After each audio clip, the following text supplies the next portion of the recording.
Good afternoon, everyone, and welcome to the FutureScape webinar with Jamie Butterworth. We've had about just under 150 people sign up this afternoon, so thank you all very much for tuning in and watching.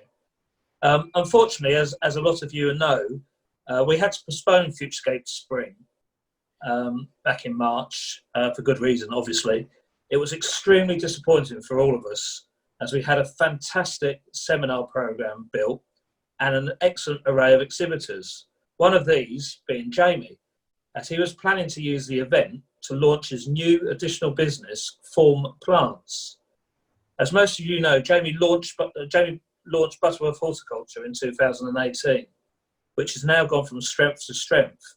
But Jamie's also never kept a secret his ambition and to launch a company to grow and supply plants, hence the launch of Form Plants. Today we'll ask Jamie about his career to date, about how Butterworth Horticulture is getting on and what he's learnt over the last couple of years, and find out more about Form Plants and perhaps discuss all things soft landscaping, especially in the event of the virus and the pandemic that we're all suffering and how it's going to come out of it. So welcome, Jamie. I hope you're okay. Hope you're okay and keeping safe. So firstly, let's just get a bit of history then. Talk to us about your career, the highs and lows before you went into launching your own business. So before Butterworth Horticulture.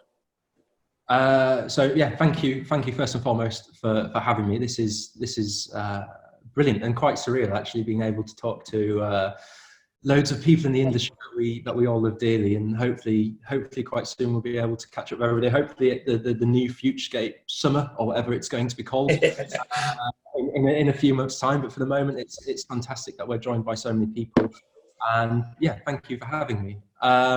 So yeah, I've had a passion for plants since being a child, since about the age of 8 or 9. I've loved growing. I've loved it. My passion first started when I sowed a packet of cornflower seeds, and actually that feeling of excitement of taking a seed and watching it germinate and grow and flower as a child was like real life magic. And as a 25-year-old now, it is still like real life magic. And a few months ago, we sowed all the, in fact, we're still sowing seeds now, all the annuals for this year. That feeling of excitement of watching something as small as a pinprick germinate and grow and flower, I just find absolutely magic, and I love it.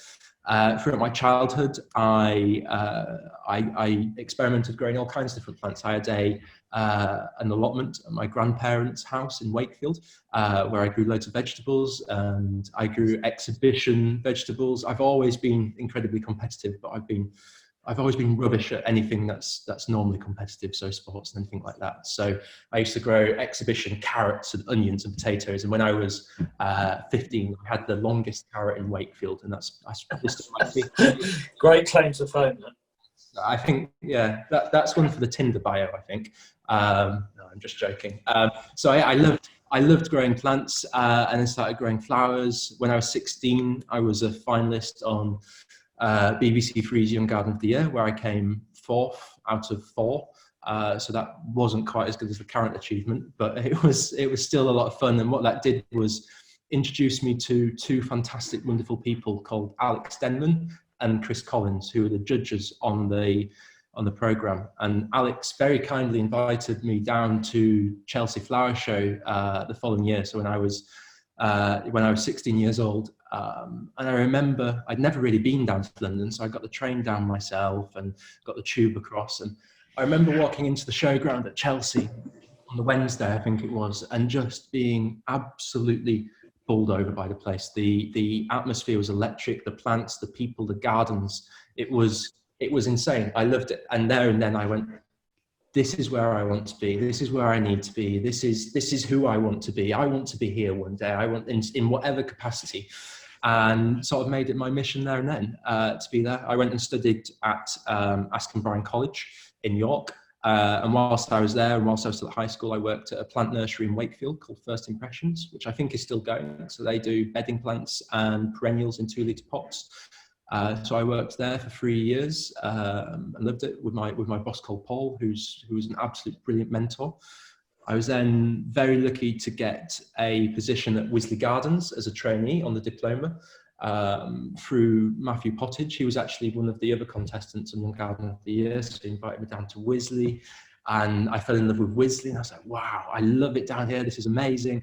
And then when I realised you could get a diploma there and live there and get paid to be there,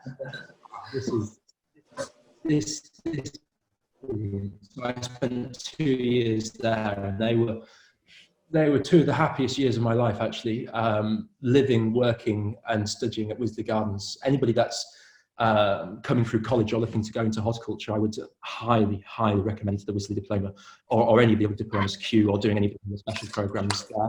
I was very lucky after I finished at Wisley to land a job at one of the most prestigious nurseries in the country, Hortus Loci, with the fantastic Mark Straver and Robin Wallace, where I spent 3 years there and really learnt properly working on the nursery. Then at Wisley, one of the departments is propagation and working in the gardens and that sort of stuff. But it was only really at Hortus that I got my teeth stuck into growing perennials and fell in love with it then as well. So supplying Chelsea gardens and other show gardens and domestic jobs. So I learned a lot there and have the utmost respect for what they do there, which I think is absolutely brilliant, and very grateful for the opportunity to learn from them. Whilst I was at Wisley, I had the fantastic opportunity to work at Chelsea Flower Show. So what they do is, when you're a trainee at Wisley, you apply and they send about 4 of you to Chelsea, and they stick you on random show gardens. And I was put with a new designer at the time. It was his first ever year at Chelsea, a designer called Matt Keatley, who is now arguably one of the greatest garden designers of our times. And it was a privilege to be there with him on not only his first Chelsea show garden, but his first ever show garden for Help for Heroes. So that was a pleasure, and learned a lot from him. And then I was invited back the following year to work on his centre barley garden, again on the planting side, coming in the week before judging and helping Matt with planting the perennials. And it was actually the connection with Matt that got me the job at Hortus Loci, because Hortus Loci supplied the plants. And I remember Matt saying, one day, do you want to come to the nursery and see the plants with me? And I said, I'd love that. Where is it? And he said, oh, it's a nursery called Hortus Loci. And I had it in my head that was in Holland somewhere. So I was going on a European trip, and it turns out it's in Hook, which is only just up the road. So that was brilliant. Fell in love with the place. And so, yeah, I've got a lot to thank to Matt Keatley, actually, for that. And I'm actually a big believer that everything in life in general, but especially in this industry, happens for a reason. If you take every opportunity you get given, then it presents another opportunity and another opportunity. So everything, when I look back, has been a succession of me saying yes to what might seem quite a trivial thing at the time, but I often wonder, if I'd have never been on Young Gardener of the Year when I was 16, would I have met Alex Denman? Would I have been to Chelsea? Would I have fallen in love with Chelsea? Would I have met Matt? Would I have gone to Wisley? Would I have worked at Hortus? Would I be where I am now? And I don't know, but I'm very lucky that everything's sort of fallen into place. And so all that heavily focused on plant, and then the move to London Stone, which I think shocked a few people. And how did that work? So I finished at Hortus Loci in 2017, 2018. I can't remember. I was there for 3 years, and then so not a lot of people know this actually, but I think it's a good opportunity to tell people. So I was going to go and set up my own business. I was going to set up Butterworth Horticulture then. So I had all these plans in place. I had meetings with accountants and this business model of, I really wanted to do high-end soft landscaping, and my biggest passion always has been, always will be, is plants. It's creating beautiful gardens with designers, soft landscaping, aftercare, gardening. I thought, actually, now is a good time to go off and do this myself and take the next step in my career. The evening that I had my figures from the accountant signed off, my cash flow forecast and all that sort of stuff, I had a phone call from a Mr. Craig Potter, who asked, he's a fantastic friend of mine who's used to work at Linden Stone when I was there, and phoned me up and said, can I come and see you for a drink? So I said yes. And he said, we've had this idea. We think that we should try and bring the industry together. And we think what would be really cool is to bring on board a horticulturist like you and try and bridge the gap between hard landscaping and soft landscaping.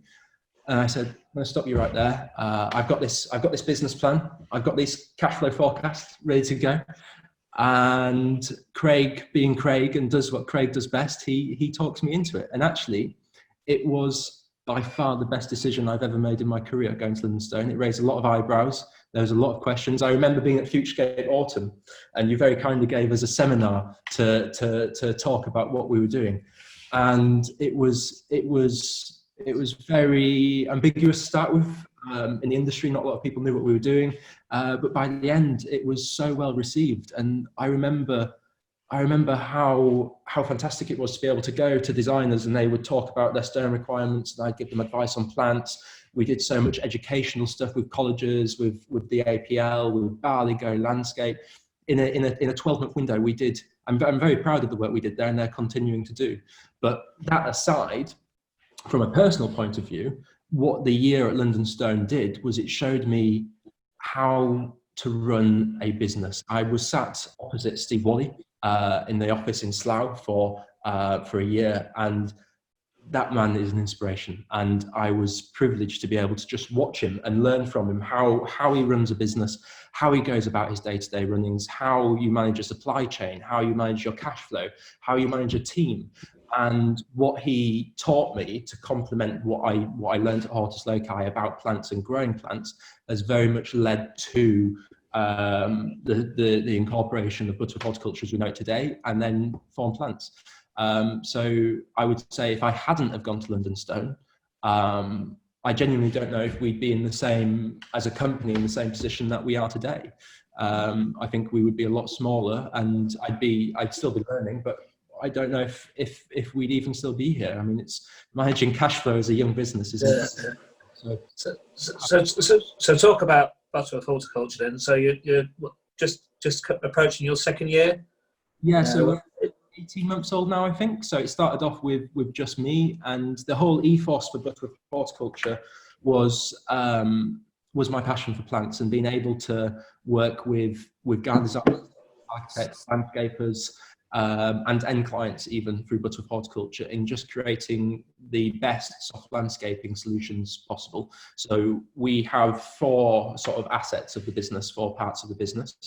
We have planting design. So we don't do garden design, but we have a garden designer that works for us. So Gabby Pill, and she was my first member of staff who came straight from KLC to work for me.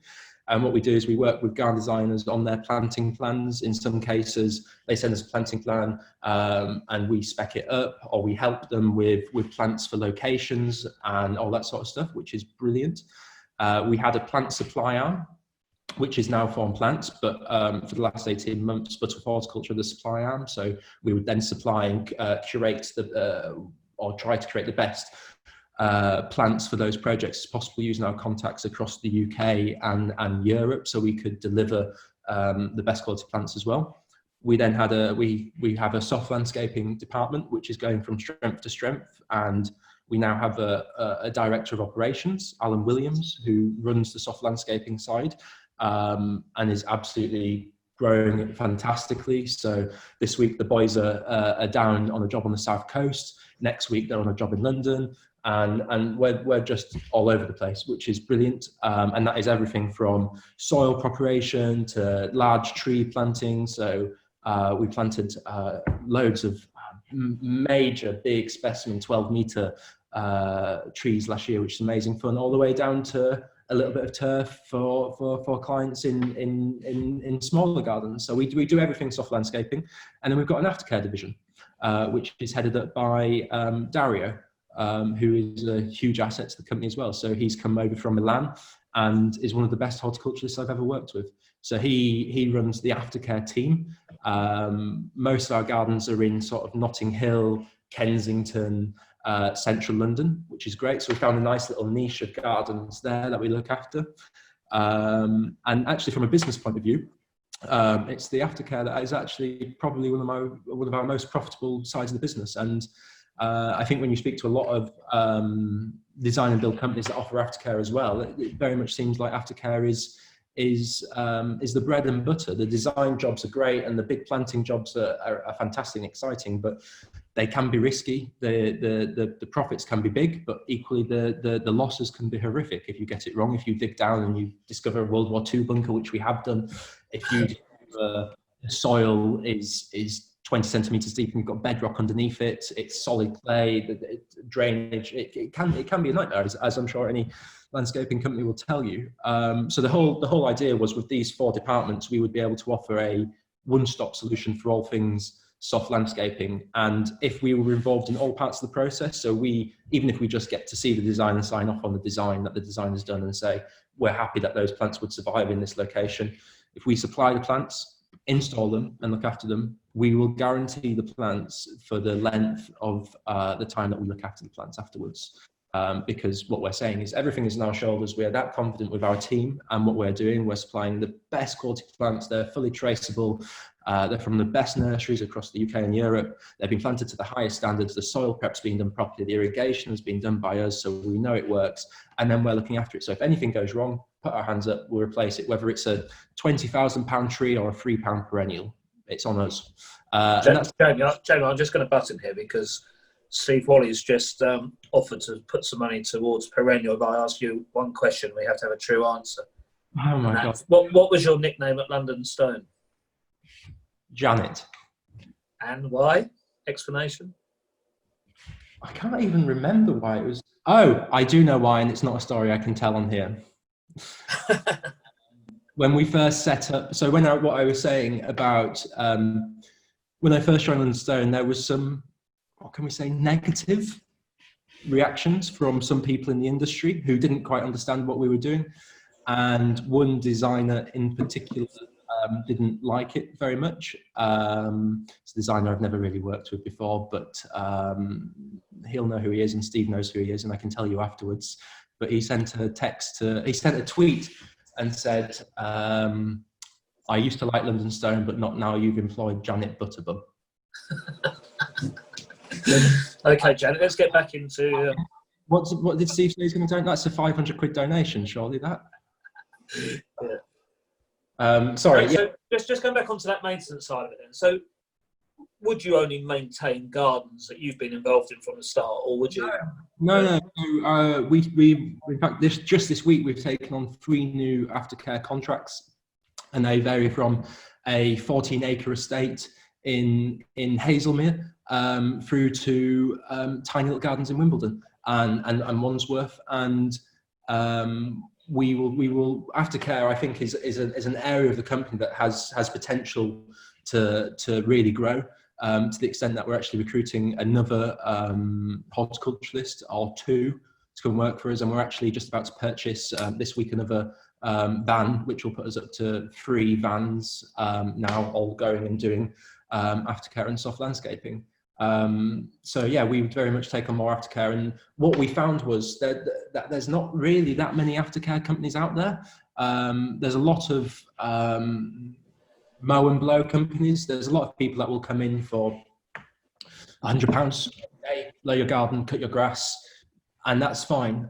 We don't do anything like that. We pride ourselves in not being the cheapest, but in being the best at what we do. And actually, I think there's a big demand for designers that have designed gardens, whether we've been involved or not. They've designed the garden, they've had it planted, they've had the hard landscaping done, and then the client needs somebody to look after it. And as you know, and as everybody that's watching this knows, when you hand over a garden to a client, it's not like handing over an interior design in a house. It's something that will nurture and grow and develop, and it's trying to create that vision that the designer wants over a 3 or a 5 or a 10-year period. It's not instant. It needs to be very carefully and lovingly created. One thing I would say, going back to the business model, is one thing we've never done and one thing I don't ever want to do is hard landscaping. We very much stick to what we know, which is soft landscaping. I know there's a lot of companies out there that do both, and that's brilliant. But if I'm honest, I find it boring. And there's a lot of people out there that do it fantastically well. So I'm happy to leave that to them. So what we'll often do is collaborate with hard landscapers on jobs. They'll do their bit, we'll come in and do our bit, and that seems to work really well. So with running your own business now then, Jamie, for the last 18 months, how have you found sort of managing staff, cash flows, recruiting, finding business, getting business, the actual day-to-day running of the company? It's not easy, is it? It's bloody difficult. I love it. I've always been, anybody that knows me knows that I'm quite an ambitious person, and I love taking on new projects, and I love being able to push myself. But boy, in the last 12 months have I pushed myself to a point that I didn't. The last 12 months have been not easy, and I'd encourage anybody to, if they've got that passion and that drive to set up a new business, then go for it. It's brilliant, but it is hard work. It is 7 days a week, 15, 16 hours a day. Last year we did Chatsworth Flower Show. So we actually did all of our normal jobs, plus Malvern, plus Chelsea, plus Chatsworth. Came out of Chatsworth, and anybody that's in the show garden will know that that pushes you the absolute limit, plus running a business. We did quite well at the show itself.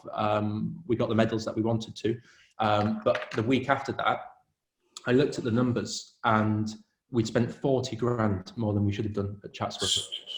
The team were on their knees, understandably, because we've just put them through hell and back to build the show ground, to do the normal jobs. Cash flow was ruined.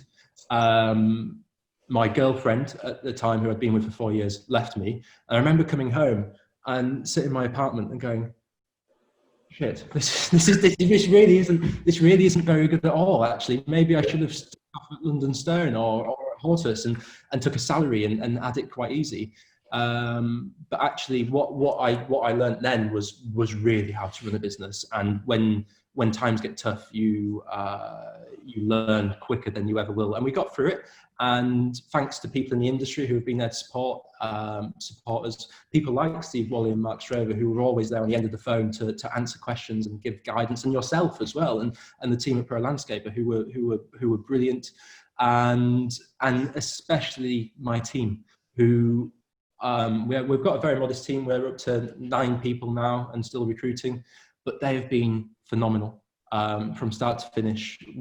Gabby's, who's worked with me since day one, through to our latest recruit, Dom, who's absolutely brilliant. They all just absolutely give their all, and without them, I wouldn't be able to do what I do. So do you think you've got the structure right now to carry on to grow that business, just as we're going to come to talk about form plants? Yeah, I feel with Butterworth Horticulture, I think we've got a good business model now. And it's always, when you start up a new business, is it going to work? Is it not going to work? And there's definitely aspects of the company that we've changed and will probably continue to change. But overall, I think we've got a good model. Last year we did 600k turnover for our first year. I was very happy with that. We made no profit, but that's fine in year one. And this year it looks like we're going to do 50% on top of that, which is good. I'm very keen to make 50% of no profit is still no profit, though. Yeah, I'm well aware of that. So hopefully there'll be some profit there as well, Jamie. Somebody had this idea to set up another company, which has just absorbed any profit that we would have had. But we'll come on to that. But we're doing really well. I think the team are happy. They've worked bloody hard, and so has everybody. And I think if you costed how many hours we've all put into it, we'd probably be running at a massive loss. But actually, everybody's just given it their absolute all. And hopefully over the next few years, we'll continue to grow Butterworth Horticulture. And we have big ambitions. So our plans very much are to not become the biggest. We don't ever want to be the biggest. We want to be the best. We want to be the go-to. My dream, my ambition is when people have got a project and they need soft landscaping doing, or they need aftercare doing, just as if you were doing a garden at Chelsea and you want hard landscaping doing, Mark Gregory, David Dodd, Landscape Associates, they are go-to companies. You know you can trust them. You know they're reliable. You know they're going to deliver. I want us eventually, and it'll take years to get there, but we will get there, to be one of the go-to names in the industry for soft landscaping, for aftercare, and for plants. Excellent. So just moving on now then. So will Form Plants be a completely separate business than Butterworth Horticulture? Are you going to run it separately, and how are you going to divide your time? Yeah, so it's running completely separately. So we've got a separate team. So there's myself at the moment. There's one full-time person growing to and tending the plants. And there is one full-time person at the moment in the office, Danny, who's fielding the quotations and questions from designers and landscape architects and landscapers. It's a completely separate company. It's completely separate on Company's House. It's got a completely separate bank account and costing structure. But the only bit that's similar is myself, I guess, really. And so I've got to be quite careful with how I divide my time. I'm very lucky in that with Butterworth Horticulture, now that I've got Alan, and now that Butterworth Horticulture is off the ground, it's beginning to self-sustain itself a little. Obviously, I'm still very heavily involved, but Alan runs the day-to-day operations. The team all know what they're doing. Dario knows all the aftercare clients, which is really good. Which has allowed me over the last 6 months to really focus on getting Form off the ground. And then hopefully now I can try and split my time personally 50-50 between the two companies. So explain Form Plants. Explain what it's about, why it's different. So Form Plants is, I've worked on nursery since I was 15. So for the last decade or so. Anybody that knows me knows my biggest passion is plants, is growing plants, is delivering plants, and even just for my own sanity, being able to grow my own plants. I live in a 1-bed apartment in Hook with no garden. So I think this was always going to be. I think anybody that really knows me would have probably second guessed that this is probably something that I would have done at some point, maybe not yet, but here we are. And so it's been a brainchild of mine for the last 2 years or so.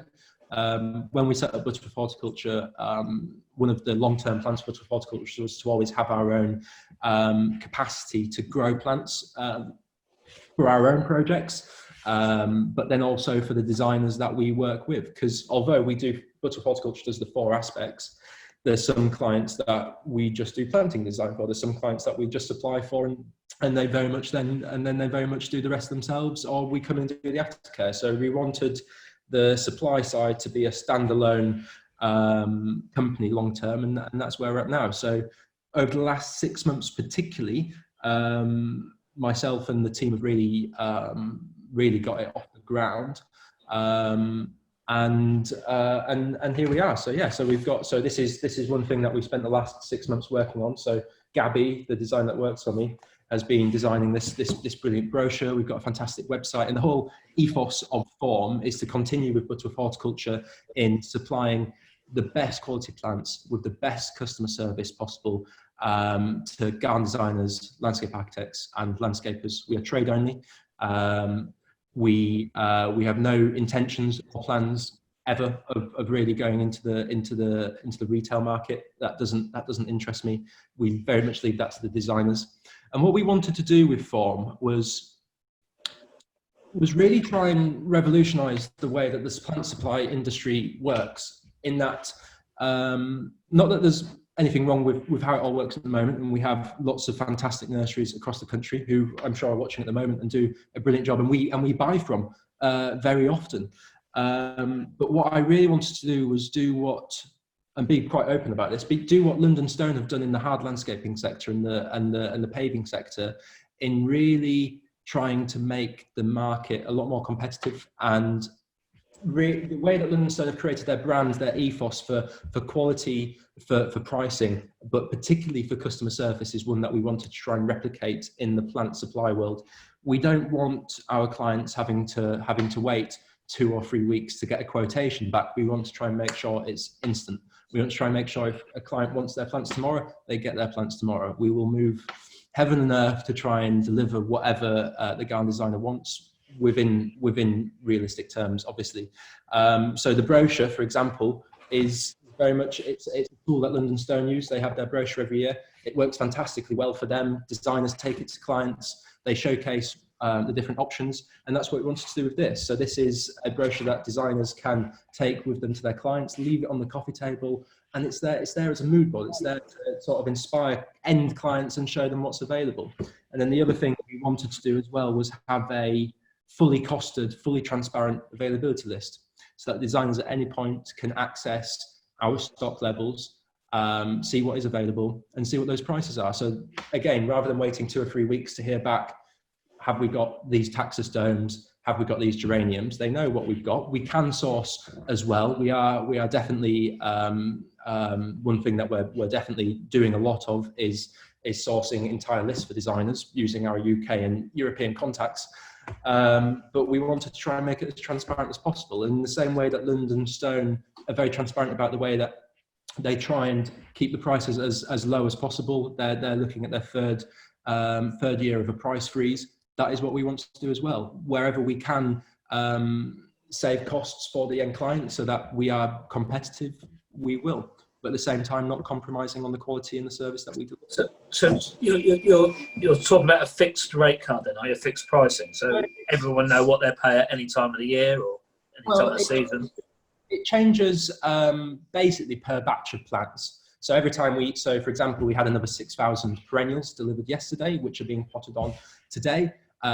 It very much depends what price we've paid for those when we buy them, and that fluctuates on the euro to the pound and to the markets and that sort of stuff. So whatever we pay for them, if you then add the cost of the compost, which on a side note, and I'll come to our environmental credentials in a second, but we're going peat free, we're going tote pots, so they're recyclable, all that sort of stuff. We can then cost all that together, work out exactly how much it's going to cost us to grow that plant with water, with labour, and then we can make sure that we are then as competitive as possible, put our markup on that plant, make sure we make a profit on that plant, but without being extortionate or plucking a figure out of thin air.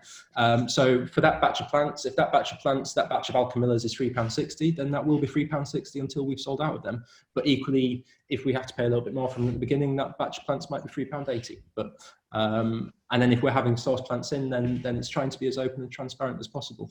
So how much are you going to be growing yourself, Jamie, and how much are you sourcing? And also just give us a bit of sort of background about where the nursery is, what sort of the area that you've got. So the nursery is in Windsor. We'd very much love to be able to show, obviously when the lockdown's over and we can show people what we're growing at the nursery, we'd love to be able to fetch anybody watching this, anybody that wants to get in touch and book a one-on-one appointment. It's by appointment only, but we'd love to show you around and show you some of the plants that we're growing. But in the meantime, we're on the phone, we're on emails, and we can do virtual tours, so we can show you the plants and the trees and virtually tag them instead, which we've been doing quite a lot of in the last few weeks. We have about 15,000 plants on the nursery, so most of those are perennials. They're continually being potted. Some of those are contract grows for designers already. Some of those are for some of those were supposed to be going to Malvern Flower Show today, so Malvern Flower Show should be on today, but obviously it's not for obvious reasons. So we've got lots of beautiful perennials at the nursery still. We're contract growing for a few show gardens at Hampton Court. We're already contract growing for one Chelsea garden next year already, and then lots of private jobs, and then we have a lot of stock as well. And we are, I hold no secret in saying we are very, 15,000 plants is nothing compared to other suppliers who will have hundreds and hundreds of thousands of pounds. But we are small, we are new, we are a startup. We're very modest about what we do, but what we want to do is make sure what we're doing is to the best quality to start with. So if we can get, rather than growing 30,000 perennials poorly, we want to grow 15,000 perennials well. And then as designers start to dictate the range, it's a designer-led range that we've got. And it's trying to understand what designers want and what they use in their jobs, and then we can expand our range accordingly. So we have big ambitions, and but we are very much only a month into it. We're very much a startup, and it costs a lot of money to start up. So again, it's trying to manage cash flow and make sure that we're not going to grow too big too quickly. It's better to be modest about what we're doing and quite humble about it. And so this is what we're growing at the moment, but the range will be expanding, and by this time next year, I'd imagine we'll have doubled our range based on what designers want us to grow. And then have you got more space that you can use and utilize? Yeah, we do absolutely. We have big plans for expansion moving forward as well, which is all very exciting. But at the moment, it's a very modest range. We have about 150 multi-stem trees which are in the brochure, a selection of topiary and hedging. And we really want to become a one-stop shop for all things soft landscaping and plant supply. So as well as plants, trees and hedging, we also stock platypus tree anchors. We also stock 4 different brands of compost, all peat-free. So we've got Dalefoot, and we've got Melcort, and we've got New Horizon, Westland, and one other I can't remember off the top of my head. We've got fertilizers. We have all the additions. We have pots. We're very proud to be the first UK stockist of Torque pots, which are all handmade bespoke pots from Jersey, and they're absolutely beautiful. And if you can, I would check them out. So we've got a selection of those pots at the site already, which is brilliant. And yeah, we'll grow it, and we'll grow it sensibly. And one thing I would say, Jim, as well, is the feedback. I was very, very, very nervous about launching Thorn. It's an area of the industry that I've worked in the past, and I was very keen to get back into. It is my passion, and it's what I love doing the most, so I'm very excited about it. But I was very worried about how it might be perceived by the industry, especially in the current climate. Obviously, we've chosen the worst possible time to launch a new company. We're not here to step on other suppliers' toes. Not for a second. We're here. I think there's definitely capacity within the industry for another plant supplier like ourselves. So that's quite interesting, James. So because I when I look at that area, and I think, you know, it feels that there is quite a competitive environment already, and you know, and I think in competition, the market has to grow, or you have to take share away from somebody else, and it's like, you think the industry's going to grow, the market's going to grow, where you're going to get your share? I think the market is growing. I think based on the amount of inquiries and orders we have already had, there is a demand for what we are doing. Obviously, those might be orders that have been taken away from other suppliers or what, I don't know. But I don't ever think that competition is a bad thing. I think if you look at going back to London Stone, what they did 10 years ago or 11 years ago when they set up London Stone, and what they did was really forced and really ramped up other suppliers to emulate what they were doing and follow suit. And I think competition in any industry, in any part of the landscaping sector, is only to be encouraged, as long as it's done sensibly. We're not malicious in any way. Our ambition, and hopefully what we can strive to do, is provide the best quality plants at sensible prices to garden designers in the industry, to create beautiful gardens. And that's the bottom line, really, is we're here to help, and we love what we do. And do you know what, Jim? If I didn't have Fawn Plants, or if I didn't have the company, I'd probably still be growing quite a lot of plants myself, because that's what I love doing. I love going down there in the evenings and tending to the plants. It's what I love doing, and it's what the team do best. But yeah, I would say the market is, I'd say there is definitely scope for what we do in the market.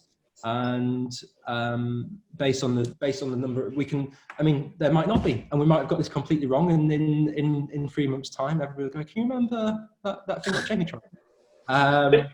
James, just a couple of quick questions that come in before we get on to the environmental credentials we're talking about. I guess this is a question more for Butterworth Horticulture. You know, is that a geographically bound southeast, or is it Scotland, or is it, you know, across the country? It's nationwide. So last year we did a job in Harrogate in Nesborough, where we went and worked with another contracting company on a big soft landscaping job. So the team stayed up there. We've obviously done jobs at Chatsworth. We've done jobs in the Cotswolds. Even recently, in the last few weeks, we've done jobs in the Cotswolds. We've just sent a quotation out this morning for a job in Nottingham. The boys are down in Hastings at the moment. They might not like doing it. No, they do. They love it.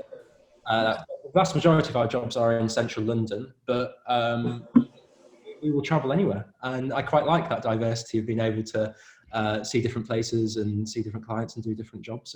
And again, geographically, there's no limits, and size of job, there's no limits. We've done 10 square meters of turf for jobs. And equally, we've got a 20-acre estate down in Kent that we're working on at the moment. So yeah, it's basically I'm quite foolhardy in the way that I say yes to absolutely everything and then try. So two questions on form, and then we'll move on to soft landscaping on the whole. So talk us about the environmental credentials you were alluding to earlier. And the second thing is like, is your target to be growing more plants than anybody else on Main Avenue at Chelsea in 2021, 2022? So firstly, your question about environmental credentials. So one thing that I'm really proud about with Form and really keen advocate for is as an industry, it has to be said, we are pretty dire at, we have been in the past. We are getting better, but if you think of how many millions, if not billions, of black pots are thrown away every year. If you look at the intensely grown plants with which are just pumped with all kinds of nasty things that I don't care for, with peat, with all that sort of stuff. What I really wanted to do with Form was set an example and lead from the front and really put my money where my mouth was. So one thing that I'm really proud of is for every tree we sell, we will donate one tree to be planted by a company called Offset Earth. So they're based in Bristol, and they plant trees across the earth, across the world. And we do it very transparently. So for each month, we tot up how many trees we've sold, give them a donation. They send us a receipt so that we can show people if they ask. And then they send us a receipt of the trees that they've bought and where they've planted them, and send a picture of where they've been planted.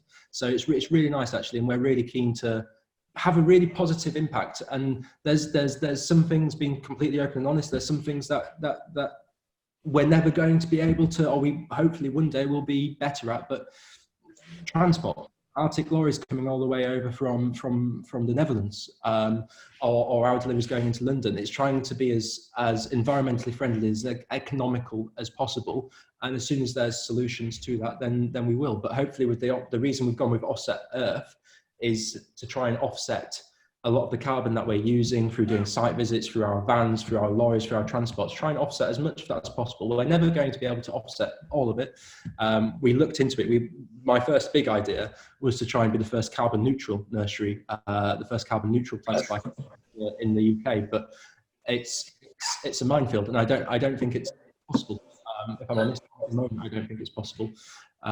Even emails have a carbon footprint, so we will do everything we can to mitigate that and be as environmentally friendly as possible, using peat-free compost, using tote pots, and being quite responsible with our plastic consumption and our waste as well, recycling all of our green waste. Even for Butterworth Horticulture, none of our green waste ever goes in a skip. It gets taken to a recycling yard around the corner in Odium, which is good. And then your second question about our ambitions for Form. No, I don't really have any ambitions about being the biggest. Same as Butterworth Horticulture. Don't have any ambitions about being the biggest soft landscaping company. I very much want to and pride myself and my team in doing the best possible job. And if that means doing 1 order a week, or 12 orders a week, or 1 Chelsea garden, or 4 Chelsea gardens, that's fine. We will make sure whatever we do is done to the best quality we possibly can do, and really deliver on what the designer and the client want us to. We have lots of stuff up our sleeve moving forward, which will come in time. But at the moment, our main passion, our main ambition, and our main ethos for the company is to just grow as many quality plants as we possibly can and supply the best quality plants that we possibly can do, accompanied by the best and the quickest customer service that we can do. But yeah, hopefully it all goes well. But I guess time will be the biggest test, really. Okay, last couple of minutes then, Jamie. What do you think the pandemic at the moment and the impact it's going to have, especially on the soft landscaping, and do you see that the commercial sector is going to be growing quicker than domestic? Just give us a feel, I guess, for where you see your market and your industry going over the next 18 months. We don't do any commercial work. We've deliberately steered away from doing that, so I'm probably not the best person to comment on commercial contracts and where they're going. I obviously watch the news and understand big jobs for the landscaping sector like HS2 and stuff like that, but I'm probably not the best person to comment on it. But from a domestic point of view, the lockdown itself hasn't actually, and everything that's going on at the moment, it's horrific and horrible and a terrible time to actually launch a new business. But actually, Butterworth Horticulture is busier than we've ever been. Fawn plants is a month old, and we are inundated with inquiries and orders. So I'm very positive about all that sort of stuff. And if we're getting orders now, then I can only see that getting bigger and better. The bit that I worry about is, and actually, it's actually proved to be good for us, because a lot of our wealthier clients are actually sat at home looking at their garden going, I'd quite like it if we had another tree, or if we had another of this. And so it's actually working quite well. The bit that I'm worried about is how we have to repay back all of the furlough money, how we have to repay back all of the government grants, everything like that, because although their grants and the furlough is covered, there's obviously an economical impact on the country as a whole, and whether that means another recession or austerity, I think that will hit the sector harder than the actual COVID outbreak has done. Obviously, there's big losses through Chelsea Flower Show, through FutureScape. I mean, you and I personally have felt the impacts of COVID and we've lost a lot of money in the stuff that we bought for the trade stand, which we'll be able to reuse at some point. I'm sure you did too. So there is direct implications of COVID on the sector. But overall, I speak to nurseries daily, and we're actually really struggling to get plants from UK suppliers at the moment, a few in particular, because they're so inundated with orders that they're currently running 10 to 15 day lead times, which is fantastic for them because they're flat out, but makes the supply chain a little bit more difficult. But yeah, everything seems positive. I don't have a magic globe. I can't see into the future, but one thing Mark Gregory has always said, a massive fan of Mark Gregory, is the key to running a business is being as agile as possible, and being able to turn on a 50p piece, and if something's not working, you lose it. If something else is working, or seeing opportunities and being able to adjust. And I think we've done that. A lot of people in the industry have done that. We've definitely had to look at every penny that we're spending as a company, and I think a lot of other companies will do that. So I actually think companies coming out of this, where they've made changes, perhaps they've gone online, perhaps they're trading online now, perhaps they've dropped a part of their business that wasn't as profitable as other parts, are actually going to come out of this outbreak, out of this lockdown stronger and as a better business than they went into it, because it's actually an opportunity to learn how to adjust your business and make yourselves more profitable and adjust your business plan accordingly if you need to. Obviously, if you're Ocado or Tesco's, you probably don't need to do that, and you're probably right. What about imports and plant passports and plant health, though, Jamie, as well? How do you think that's going to affect? A really important topic. So we're completely plant passported. So every plant we sell goes with a plant passport. We're kept completely up to date with the updates, which do change weekly, if not monthly. The fact that most of the plants on the nursery are grown, all the perennials are grown ourselves. Obviously, we trade a lot and get plants in, but we only ever use reputable suppliers. We have really good relationships with nurseries across the UK and across Europe. So any plants that we do get in are checked, they are quarantined, they are safe, and if they are high risk, they are inspected by DEFRA. So DEFRA come down and actually check those plants, check the plant passporting, check our paperwork, just as any other plant supply company. It's something we all as an industry need to be really good at. It's it's all about, you see a lot of scare stories, but it's all about being sensible and pragmatic, following the rules and making sure you're dotting the I's and crossing the T's. And if you're growing good quality plants, then you don't have anything to worry about. If you're a dodgy trader buying olives from Italy and delivering to a doorstep, then yeah, that's really poor, and we need to stamp that out as an industry. But what we do at Form is the exact opposite, and completely transparent, completely open conversations. We use DEFRA as a bouncing point. I'll be completely open and honest. A few months ago, we had a pest that I didn't recognise. You phone DEFRA up, they identify it straight away, tell you how to deal with it. The tree gets burnt, and you move on. And the whole idea of the plant passporting and DEFRA is, it's not to catch you out. It's not there to try and trip you up. It's there to ensure there's traceability, so that you know where the plant's coming from and where they were initially grown, and transparency all the way. But they're there to help, and they're to answer questions, and they're to make sure that we don't have an outbreak of a new pest or a new disease in the country. And that is is essential, and especially if you look at COVID on humans, it's as close as you can get to comparing Xylella into plants. We've had a taste of it in real life for us, and so it amplifies how important it is that we all play by the rules, that we all do everything safely and sensibly, and try and supply the best quality plants we can do. Everything we do is above board, and I'd be surprised actually if any nurseries now in the current climate aren't, with the stringent measures in place. Excellent. Well, thank you very much, Jamie. We've slightly overrun, but no, very, very good. Good luck. I hope everything works out the way you want it to. I'm sure it will. Your enthusiasm and energy will help you push through. Thank you, everyone, for tuning in and listening. If you keep your eyes out on the Pro Landscaper website, we've got some really, really good webinars coming up over the next couple of weeks. All the details and information will be first launched on the website. So again, thank you very much, Jamie. Thank you, everyone, for tuning in. Everyone, please keep safe and look forward to seeing you next time. Thank you all very much.